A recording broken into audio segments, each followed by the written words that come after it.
মিঠির tumour অপারেশনের পরেই কিষাণুর সঙ্গে বিয়ের সিদ্ধান্ত নিল পুরো পরিবার। যা শুনে মিঠি এবং কিষাণু অনেক খুশি। অন্যদিকে পুরো পরিবার মিলে এবার পাহাড়ে যাবে বেড়াতে। হ্যাপি রিভার 70 দেখা যাবে আজকের পর্বে। বিস্তারিত জানতে ভিডিওতে একটি লাইক দিয়ে পুরো ভিডিওটি দেখতে থাকুন।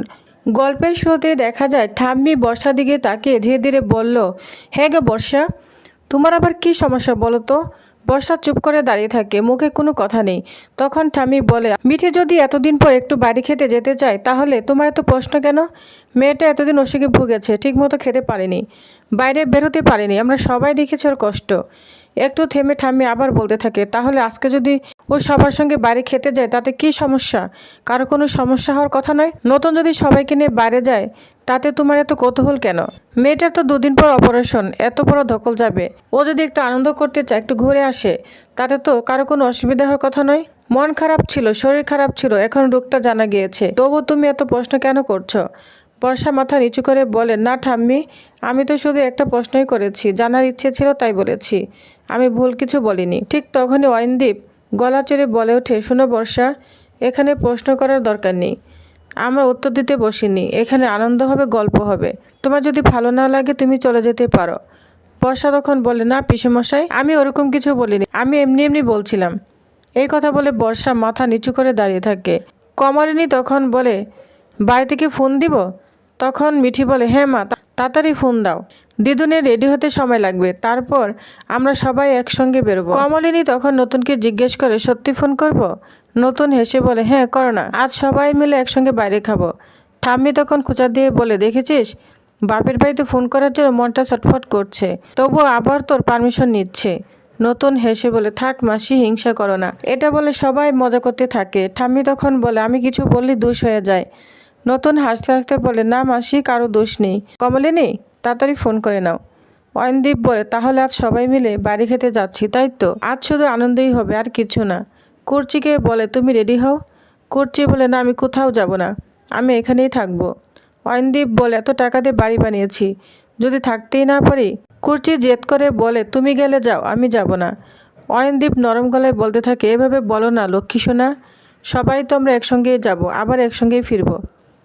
কুর্চি তখন লজ্জা পেয়ে চুপ করে যায়। বুবলাই বলে, হ্যাঁ আজ সবাই মিলেই খাবো। কিষাণু মিঠিকে বলে, চলো উপরে যাই। মিঠি বলে, হ্যাঁ চলো। কিষাণু হাসতে হাসতে বলে, কতদিন পরে তুমি আমার সঙ্গে নরমভাবে কথা বলছো। মিঠি বলে, এতদিন জানতাম না আমার কি হয়েছে, এখন জেনেছি তাই হালকা লাগছে। ওরা দুজন উপরে চলে যায়। এদিকে অয়নদীপ বাবিলকে বলে, এই হ্যালো, তুই কি আগে রেস্টুরেন্টে খুলতে যাবি নাকি? অয়নদীপ বাবিলকে বলে, এই হ্যালো, তুই কি আগেই রেস্টুরেন্টে খেতে যাবি নাকি? বাবিল তখন চুপ হয়ে যায়। বুবলাই বলে, একদম হ্যাংডার মতো কথা বলবি না, সবাই একসঙ্গে যাব। নতুন তখন বলে, আজ কোনো ঝগড়া নয়, আজ শুধু আনন্দ। তখন সবাই মিলে হাসি খুশিতে মেতে ওঠে। এদিকে দেখা যায় রুমের ভিতর ঢুকে মিঠি হঠাৎ করে কিষাণুকে শক্ত করে জড়িয়ে ধরে, যা দেখে কিষাণু অবাক হয়ে যায়, বলে, কি হয়েছে মিঠি, এমন করে আমাকে কেন ধরছ? মিঠু কিছুই বলে না, মনে মনে ভাবে, আজ আমার কতটা নিশ্চিন্ত লাগছে, মনে হচ্ছে বুকের উপর থেকে একটা বিশাল বোঝা নেমে গিয়েছে। এতদিন যে একটা অজানা ভয় নিয়ে বেঁচে আছিলাম, আজ যেন তার শেষ। কিষাণু মিঠির মাথায় হাত রেখে বলে, মিঠি তুমি ভয় পাচ্ছ নাকি? এটা তো একটা ছোট সার্জারি, তুমি একদম চিন্তা করো না। যে ডাক্তারের কাছে তোমাকে নিয়ে গিয়েছে না, তিনি খুব ভালো ডাক্তার, আর তাছাড়া তোমার সব রিপোর্ট আমি নিজে দেখবো, আমি আছি তো, তুমি কেন ভয় পাচ্ছ? হঠাৎই মিঠির চোখ দিয়ে জল গড়িয়ে পড়ে, সে কান্না করতে শুরু করে। কিষাণ একটু চিন্তিত হয়ে বলে, কি তুমি আবার কাঁদছো কেন, ভয়ে কাঁদছো নাকি?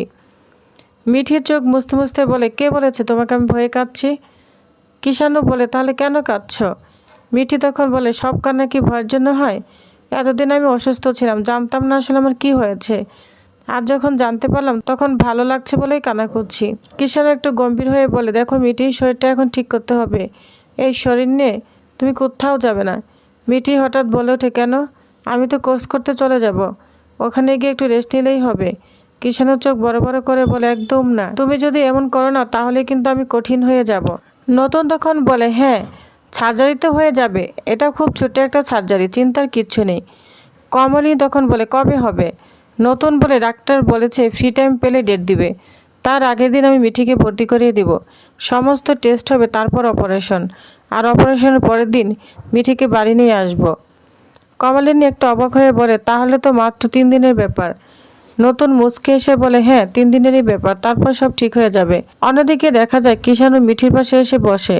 মিঠিকে দেখে কিষানু জিজ্ঞাসা করে, কি ভাবছো বলো তো, এত চুপচাপ কেন? মিঠি একটু হাসার চেষ্টা করে বলে, না কিছু না, তুমি আমাকে এত ভালোবাসো? কিষানু গম্ভীর গলায় বলে, আমি এতদিন পরেও যদি তোমাকে বোঝাতে না পারি তাহলে তো আর কিছু করার নেই। আমি তোমাকে খুব ভালোবাসি মিঠি, তোমাকে ছাড়া আমি কিছুই ভাবতে পারি না। আমি চাই তুমি সবসময় আমার কাছে থাকো। একটু থেমে বলে, তাই আমি চাই যত তাড়াতাড়ি সম্ভব আমাদের বিয়েটা এগিয়ে নিয়ে আসতে। মিঠি তখন বলে, ঠিক আছে, তুমি যখন চাইছো তখন তাই হবে। কিষানু খুশি হয়ে যায় আর বলতে থাকে, ঠিক আছে, আমি বাবা মাকে বলে দেব, এখন আর বিয়ে পিছিয়ে রাখার কোনো কারণ নেই। তোমার সার্জারি হয়ে গেলে আমাদের বিয়ে সারাই বাজবে। মিঠি হাসি মুখে বলে, ঠিক আছে। কিষানু উঠে যেতে চাইলে তখন মিঠি তার হাত ধরে ফেলে, নরম গলায় বলে, আরেকটু সময় থাকো না। কিষানু অবাক হয়ে তাকিয়ে বলে, এতদিন পরে আমার আগের মিঠিকে আবার দেখতে পাচ্ছি, জানো আমার খুব ভালো লাগছে। মিঠি বলে, জানো তো এতদিন টেনশনে ছিলাম, শরীরটাও ভালো ছিল না, তাই কিছুই ভালো লাগতো না। কিষানু বলে, আমিও এখন নিশ্চিত, তোমার অবস্থা দেখে আমি খুব ভয় পেয়ে গিয়েছিলাম। এদিকে কমলিনী বলে, শুধু 3 দিনের ব্যাপার। নতুন বলে, হ্যাঁ শুধু 3 দিন, তারপর আমরা ঘুরতে যেতে পারবো। ডাক্তার বলেছে মিঠি একটু রেস্ট নিলে ঠিক হয়ে যাবে, বেশি হাঁটাচলা করা যাবে না। নতুন তখন বলে, মিঠির জীবন থেকে ওই দুঃস্বপ্নটা মুছে ফেলতে হবে, না হলে বিয়ের পরে যখন কিষানুর সঙ্গে ঘুরতে যাবে তখন মনে হয় সংশয়টাই থাকবে, সে ভয় আমরা কিছুতেই থাকতে দিতে পারি না। কমলিনী মাথা নাড়ে, হ্যাঁ আর বিয়েটা পিছিয়ে রাখার দরকার নেই। নতুন বলে, আমার মেয়েকে নিজের হাতে সাজাবো, ধুমধাম করে বিয়ে দেব। কমলিনী তখন আবেগে বলে ওঠে, এবার অন্তত বাড়িতে শান্তি ফিরুক, আর কোনো অশান্তি চাই না। নতুন বলে, আমিও চাই না কমলিনী, এবার সব ঠিক হবে। এই কথা শুনে কমলিনী একটু হালকা হাসে, তাহলে আর কোনো সমস্যা থাকবে না, এবার আমরা নিশ্চিন্তে থাকতে পারবো। এদিকে মিঠি হঠাৎ করে কিষানুকে প্রশ্ন করে, কিষানু, যদি কেউ আমার নামে তোমাকে বাজে কথা বলে তুমি কি বিশ্বাস করবে? তখন কিষানু ধীর গলায় বলতে থাকে, আমি আগে তোমাকে জিজ্ঞেস করব, তুমি যা বলবে সেটাই সত্যি। মিঠি বলে, তোমার নামে তো কেউ কিছু বলতেই পারে না, তুমি এত ভালো মানুষ। কিষানু তখন হেসে বলে, তাহলে তুমি কি খারাপ? তোমার নামেও তো কেউ কিছু বলবে না, আমি তোমাকে সব জেনেই ভালোবেসেছি। মিঠি তখন বলতে থাকে, তবু আমার একটা অতীত আছে। কিষানু তখন বলতে থাকে, তাতে কি হয়েছে, তুমি কি খারাপ হয়ে গেলে? আমি তো তোমার সব জেনেই তোমাকে ভালোবেসেছি, বিয়ে করতে চাই। মিঠি তখন বলে, তাহলে তোমার মনে কোনো সংশয় নেই তো? কিষানু বলে, একটুও নেই, আমি শুধু তোমাকেই চাই। এদিকে নতুন কমলিনীর কাছে গিয়ে তাকে জড়িয়ে ধরে বলে, চিন্তা করো না, মেয়েটার সার্জারি হয়ে গেলেই সব ঠিক হয়ে যাবে। কমলিনী তখন লজ্জায় বলে, কি করছো দিনে দুপুরে? নতুন আবেগে বলে, আমিও তো মানুষ, আমারও চাওয়া পাওয়া আছে, আমি চাই তুমি নিজে থেকে আমার কাছে আসো, আমি শুধু তোমাকেই ভালোবাসি কমলিনী। কমলিনী চুপ করে অবাক হয়ে নতুনের দিকে তাকিয়ে থাকে। তো প্রিভিয়াস, তাহলে আজকের আপডেটটি কেমন লেগেছে অবশ্যই কমেন্ট করে জানাবেন। পরবর্তী আপডেটটি পেতে অবশ্যই আমার সাথেই থাকুন। ধন্যবাদ।